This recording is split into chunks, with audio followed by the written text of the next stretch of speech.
हम तो हिंदुस्तानी हैं।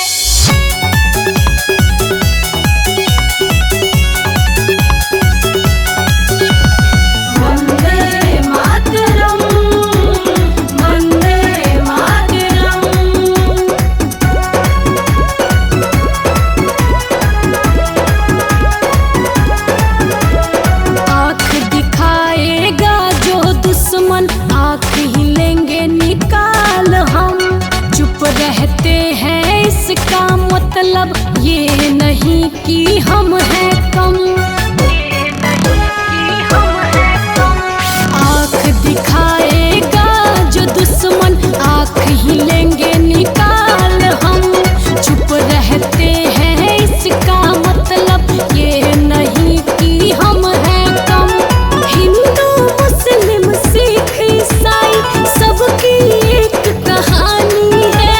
हिंदू मुस्लिम सिख ईसाई सबकी एक कहानी है।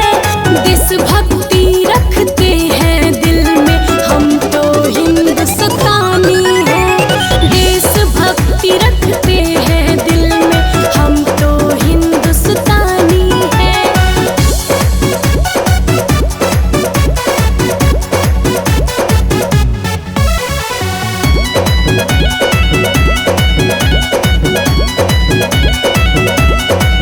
सोना है उगलती मिट्टी जहाँ, ऐसा दुनिया में है देश कहाँ।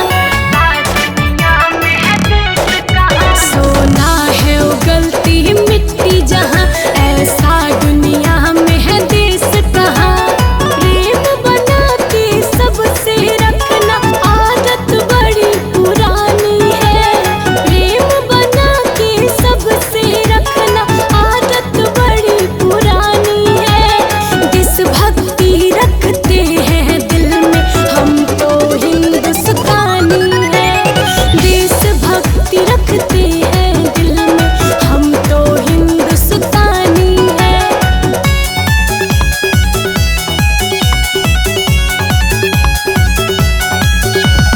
वंदे मातरम, वंदे मातरम।